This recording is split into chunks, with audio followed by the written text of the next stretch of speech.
In this episode of Influencers, Rogues author and staff writer at The New Yorker, Patrick Radden Keefe.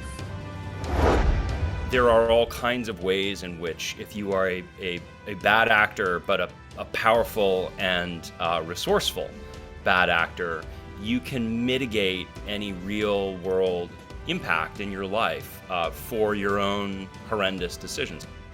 I mean, the level of sneakiness around very wealthy American clients hiding their money abroad is kind of staggering. From the first sentence, I want to just grab you by the lapels and pull you into the story, and I don't want any friction.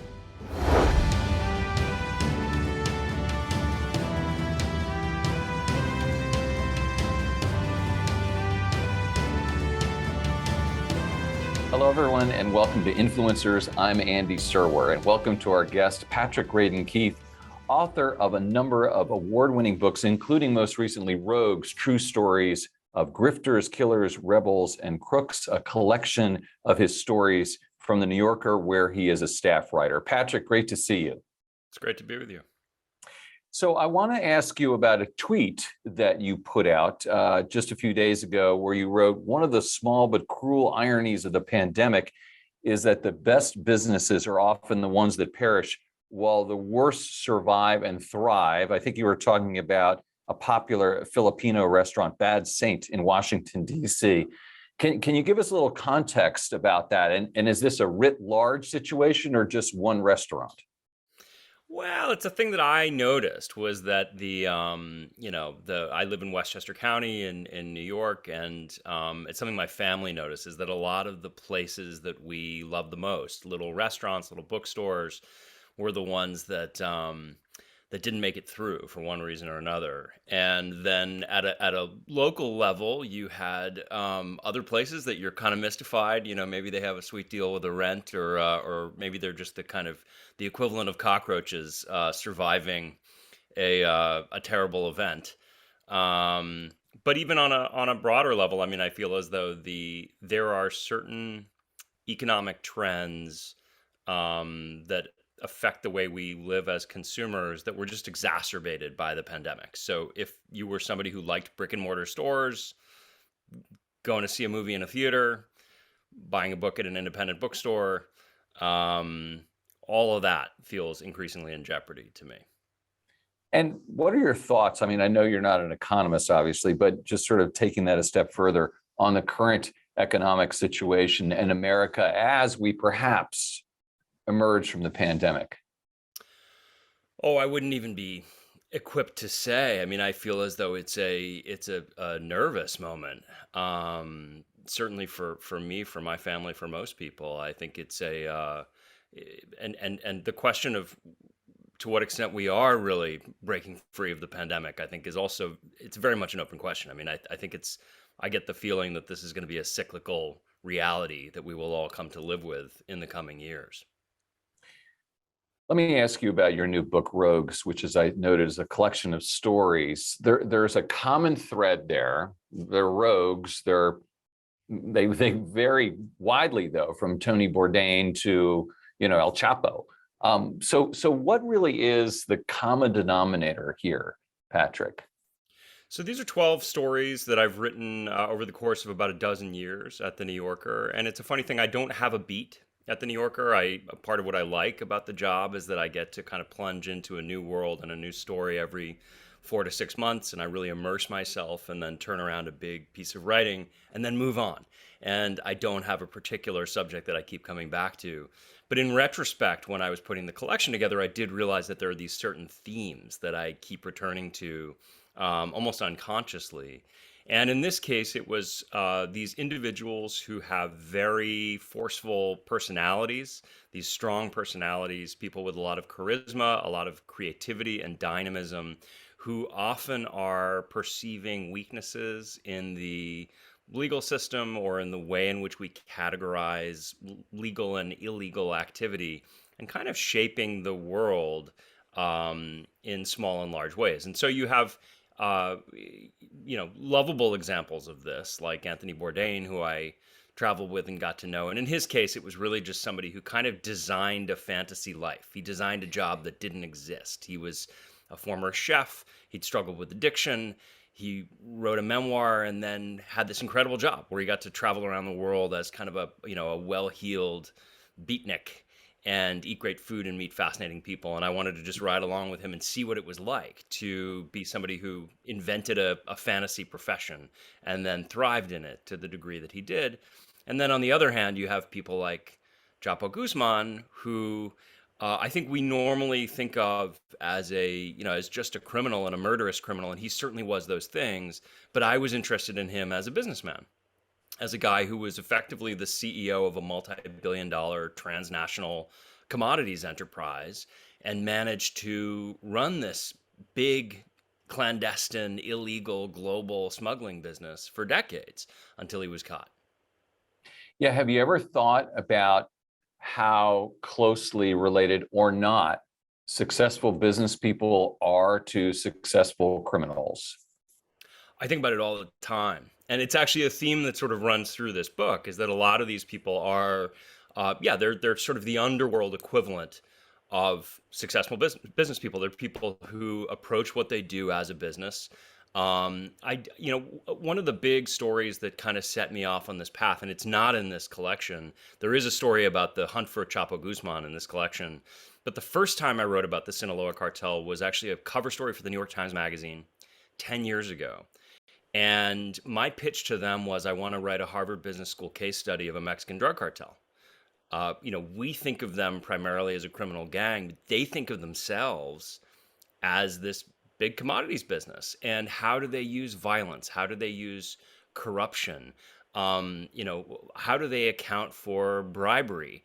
How do they invest their proceeds? How do they move them? What do you do when you can't resort to the courts in order to resolve disputes with business rivals or partners? And all of those questions have always been really intriguing to me. And sort of on the flip side of that, Patrick, though, what about rogue behavior from business people? And I'm thinking, of course, about Elon Musk. And I wonder what you think about him and if you considered writing about him. Obviously, a lot of people have. That's to the downside. But he is singular in some ways that some of your characters have been, right? Yeah, well, as I said earlier, I mean, for me, it's about these forceful personalities, people who often have real insights into where the world is going. They can kind of see around the corner at least one point in their career and maybe multiple points in their career.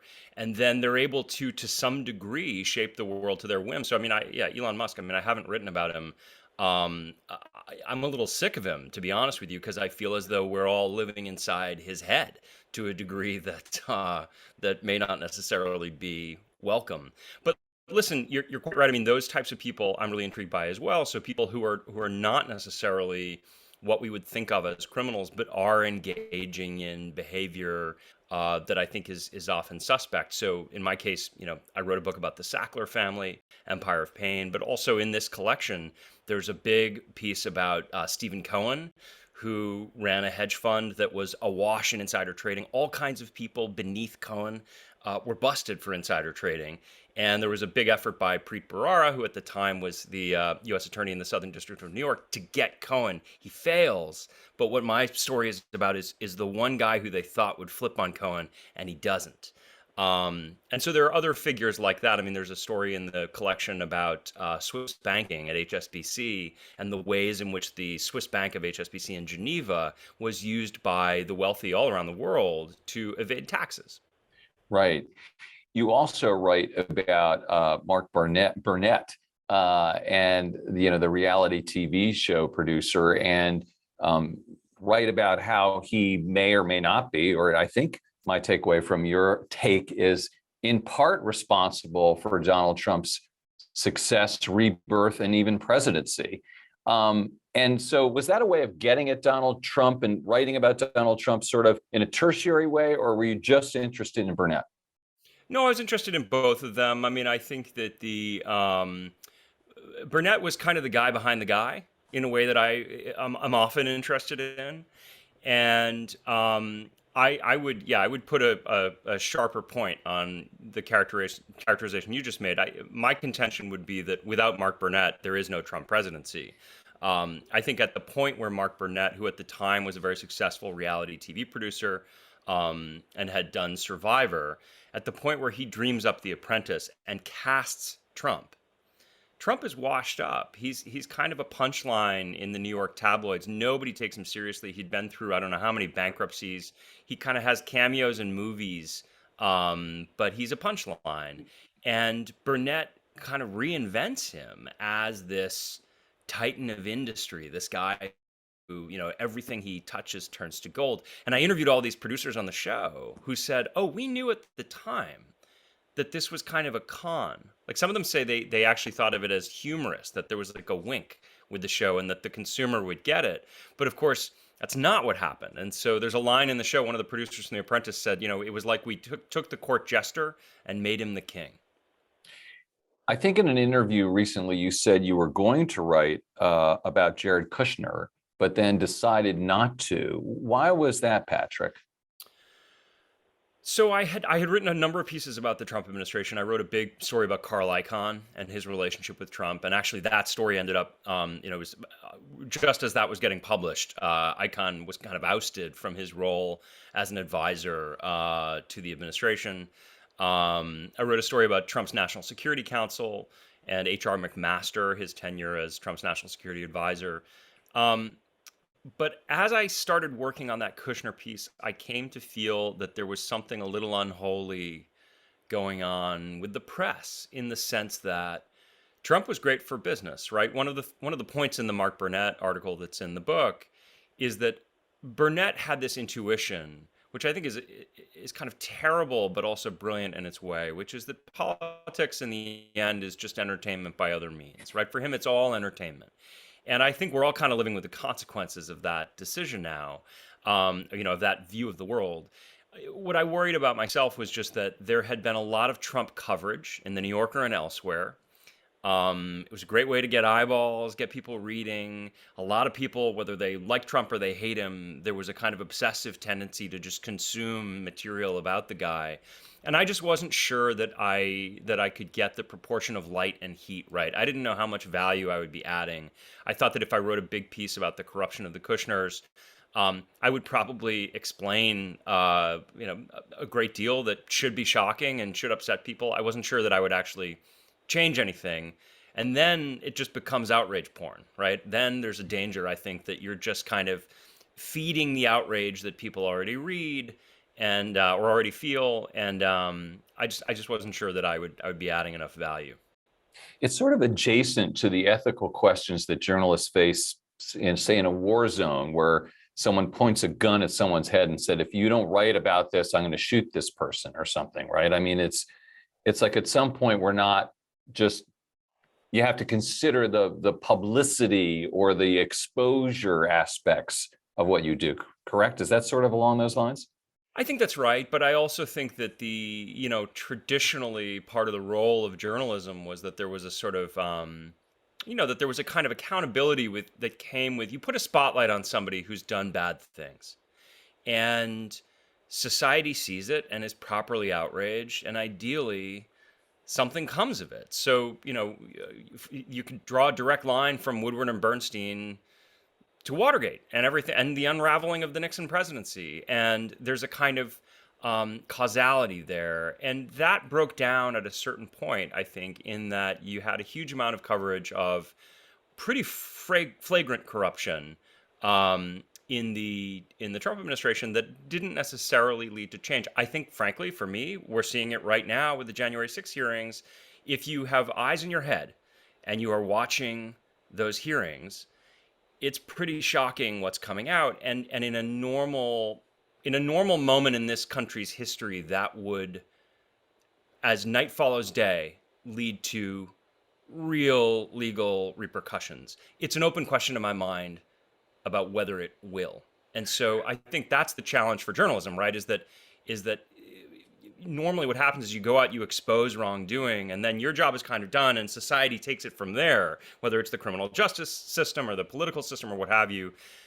now, like, we can do our part of the equation, but I think often, you feel like you're howling in the wind. Of course, the follow-up question then is, why is that the case, Patrick? I mean, I think there's been a general breakdown in accountability across the board. I think this was true prior to the Trump administration. I think as you get a greater and greater consolidation of power and wealth by the super elite in this country, there are all kinds of ways in which, if you are a bad actor but a powerful and resourceful bad actor, you can mitigate any real world impact in your life for your own horrendous decisions. I mean, I wrote a book about the Sackler family, and I would say that's a pretty good illustration of that. I think we see that inside the political system as well. Yeah, I want to ask you about Empire of Pain because that's just a tremendous book. But before I do that, you're staring at infinity in a way, Patrick, in terms of subject matter. And so there's Carl Icahn, there's Mark Burnett, there's drug dealers, both legal and illegal. How do you pick your subjects, and how do you decide what to write about? I don't have a great answer for this because I think a lot of the time I just sort of follow my interests. I will say that I'm interested in stories that you can tell as stories. I tend not to pick an issue that I want to look at from 30,000 feet. I pick a story about characters. I think for most of us, we're hardwired, I think, from our earliest memories of lying with a parent, having them read us a story as we fall asleep. I think we're hardwired to process complex information better when it is presented to us in the form of a narrative. And so for me, what that means is whether it's Swiss banking or the hedge fund, insider trading at hedge funds, or the ins and outs of drug dealing by Mexican cartels or arms trafficking, I want to find a frame, a kind of narrative frame that I can use to tell that story. And so I'm often looking for outsized characters and kind of twists and turns in the story so that you feel it has the same narrative satisfactions that reading a novel would. Of course, everything is entirely factual. It's scrupulously fact-checked at the New Yorker, but I do think that there are ways of relating this kind of information that that hopefully can kind of seduce the reader to engage with complex and thorny issues that they might be disinclined to if it was a story on, the front page of the business section. So turning our attention to Empire of Pain and the Sackler family, which of course to this day controls Purdue Pharmaceutical, which is the company that Purdue no longer. No, what happened was that in the bankruptcy, Purdue Pharma got wound down, and the family gave up their interest in the Right. pharmaceutical business. Well, thank you for that correction, I should say. For years, this is the company they founded. It was a family-run business for decades, and produced OxyContin and oxycodone. The extent to which they were able to compromise America's greatest institutions, from the Justice Department, the FDA, the great museums of this country, the great institutions of higher learning, the New York Times, perhaps one could argue, even. It's just stunning. And I was thinking about the Sackler family, the three generations, and has there been any family or even individuals that kind of approach this level of, just relentless, I don't know if it's wrongdoing, but just working the system to their advantage? Oh, I'm sure there have. Yeah. I mean, I think part of what was intriguing to me about this story is its Americanness, that on some level it's a story of the American dream and where it can go. And in this case, you had the accumulation of tremendous wealth over 3 generations and the sort of refinement of the tools of influence over generations. But really it starts, as you say, it starts with these 3 brothers, Arthur, Mortimer, and Raymond. And I should say, I mean, when when the U.S. Senate was investigating Arthur Sackler, he gets Clark Clifford to be his lawyer. He's got the best firms. He's got the best people working for him. He's got connections all over the place. He's friends with the mayor of New York City. He, has a wing at the Met named after him. So even in the first generation, I think they had gotten very, very good at figuring out ways to leverage their own money and social standing to, again, kind of shape the world in the way in which they wanted it to be shaped, to allow themselves to do the things they wanted to do, and to insulate themselves from scrutiny and certainly from accountability. Are the bad guys just getting worse? I mean, I'm thinking about the Sacklers. I think about Bernie Madoff. I think about Jeffrey Epstein. So two-part question. Are they getting worse? And secondly, wow, Jeffrey Epstein, isn't that the great untold story of our time still? Yeah, there's so much about the Epstein story that's still not known.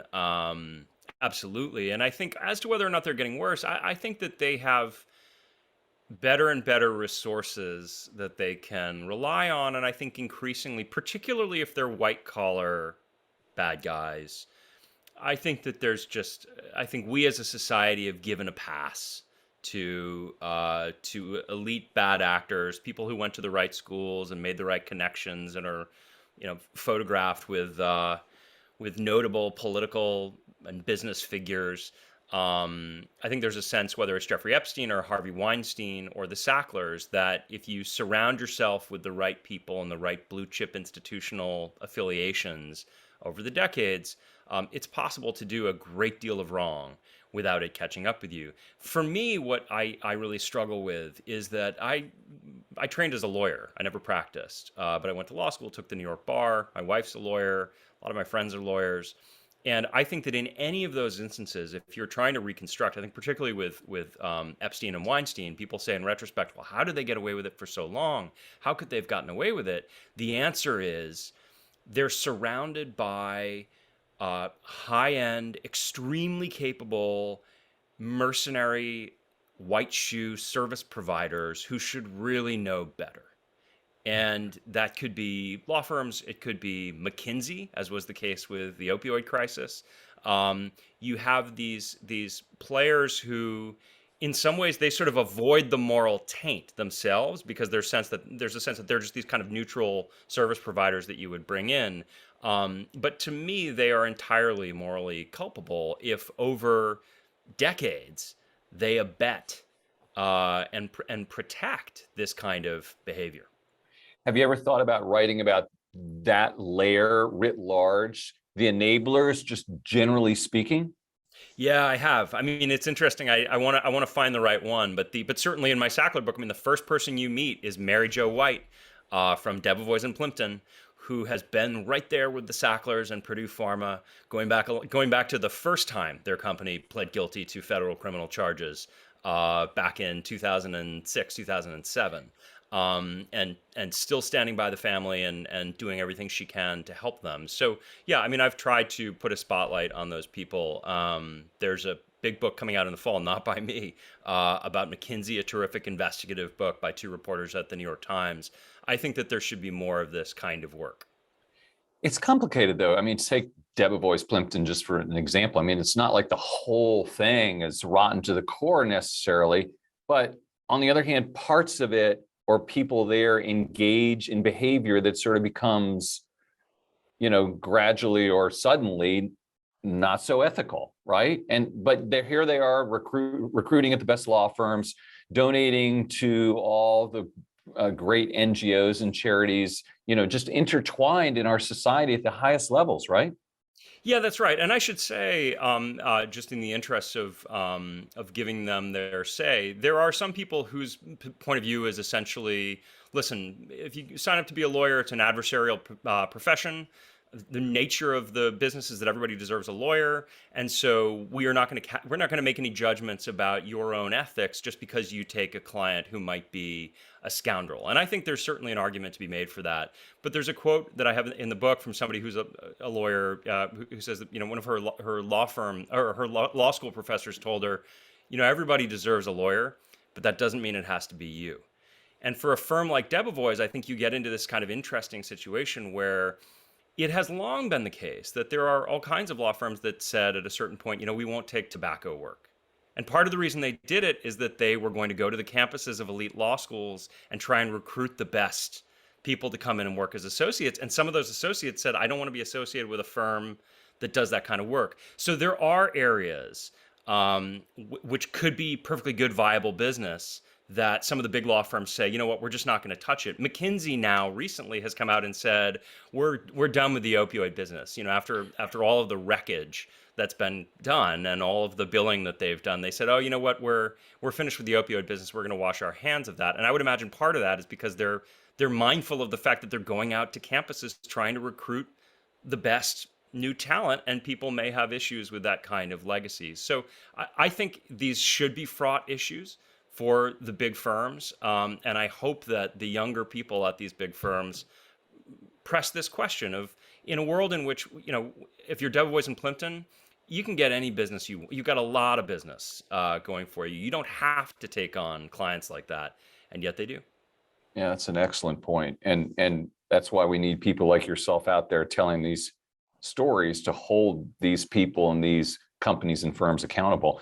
One area that I think might be really rich for you to explore, Patrick, and I'm sure you've thought of this a million times and you've touched on it, is all the hidden money overseas by wealthy Americans. I mean, that seems to be this huge, untapped, very difficult subject. Isn't it just out there? Yeah, it's so fascinating. I mean, there's this big story about Swiss banking in Rogues.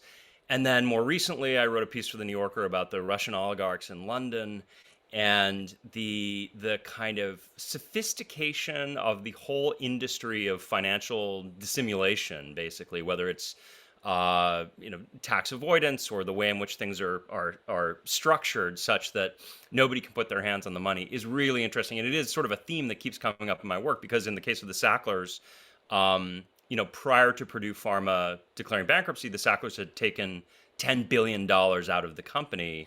And there's all kinds of interesting court papers where they basically acknowledge that money it's kind of beyond our reach at this point. We don't know where it is. We don't even know how to find it. And it would be very difficult to develop an accurate picture of how much money there is and where it's hiding. And in the Swiss bank story that I have, which is actually about a guy who worked at HSBC in Geneva who stole a huge amount of private client data and started sharing it with governments in Europe and saying, hey, look, here's all the info on the wealthy people in France or Spain or Greece who've been hiding their money in Switzerland and not paying taxes.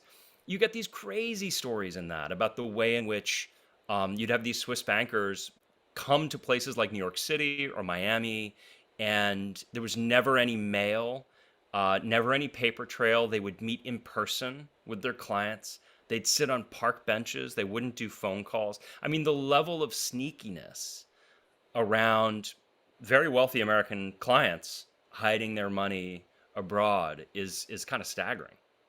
And speaking of stealing data, your most recent story in the New Yorker is about a CIA leaker who was just found guilty, convicted in a New York court, Joshua Schulte. And it sort of struck me that looking at those collection of rogues, and I read a lot of those stories before in the New Yorker, that they have these in great italicized postscripts, which are almost as good as the stories themselves. In other words, you wrote the story a few years ago, and then of course it keeps going. Talk to us about that a little bit.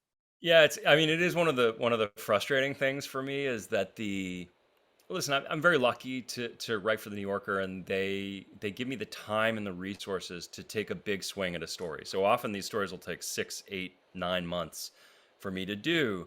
But of course, if I'm going to spend the better part of a year working on a magazine article, and you're going to spend the better part of an hour reading it, I want it to be the definitive be all and end all version of the story. And the trick there is, life keeps happening, right? That you finish a story and it continues to unfold, often in really confounding ways. And so you're quite right. I mean, I wrote this story about Joshua Schulte, this guy who until today I would have said allegedly leaked, but let's say leaked because he's now been convicted. It was basically the biggest data theft in CIA history, and he did it not out of some principled objection to CIA policy or what the U.S. was doing abroad, but because he was angry with his colleagues. It's basically kind of a workplace comedy where he had fought with his colleagues and he was so angry. He had a nickname in the office. They called him the nuclear option because he tended to overreact. And this was like the ultimate overreaction. He was retried for that and just convicted yesterday. And there are a series of these postscripts in the book where the story ended where it ended, and then often took these kind of interesting twists and turns. I mean, most dramatically, I spent a year hanging out with Anthony Bourdain and published this big piece about him. And a year after it came out, he killed himself. Yeah.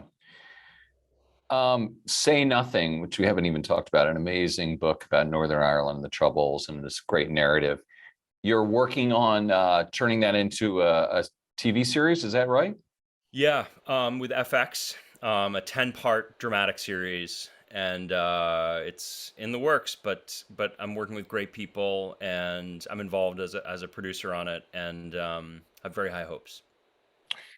You told me a little while ago that when you were working on this book about the smuggling Chinese citizens in the United States, you took a look back at that book and wished you had made it a little bit shorter. As you evolve as a writer, is that an issue that you go back and you go, oh, I wish I'd done this with the story? A little bit, yeah. I mean, I think I generally look back at that book and feel pretty good about it. I think I would have shortened it here and there. I definitely would have shortened the chapters in it. As I get older, I think a lot about the attention span of the reader, and I think that I don't ever take the reader's attention for granted. And so for me, the idea is from the first sentence, I want to just grab you by the lapels and pull you into the story, and I don't want any friction. I don't want the moment where you're kind of drumming your fingers on the table and flipping ahead to get to the good part. And so that is something that I obsess about in writing these stories. And there probably are ways in which, if I could go back and revisit work I did 10 or 15 years ago, I might tweak it here and there to that end. And finally, Patrick, what do you look to do going forward? Are you just going to continue what you're doing? Do you have a master plan for the next 3 decades? How are you looking out ahead in terms of your work? I don't have much of a master plan. I mean, my real governing emotion is a fear of boredom. And I've tried to design a life in which I'm always engaged and interested and love what I'm doing every hour, every day. And so to the degree that I can continue to do the work that I love and do it in a way that's serious and rigorous and that finds an audience, that's what I want to keep doing. So I'm going to continue writing for the New Yorker. I'm back at the magazine now, having done a book leave, and we'll keep doing books. And I did a podcast in there somewhere called Wind of Change, and had a blast doing that. And that was it was a big podcast all around the world, and found a really big audience, and that was satisfying because it's a different kind of person, and they're relating to it in a different sort of way than with the books and the magazine articles. So I want to do another podcast. So more of the same, I think, is the short answer. And I bet we'll be the better for it. Patrick Radden Keefe, New Yorker writer and author of the new book, Rogues, True Stories of Grifters, Killers, Rebels, and Crooks. Thank you so much for your time. It was great to be with you. Thank you. This is Influencers. I'm Andy Serwer. We'll see you next time.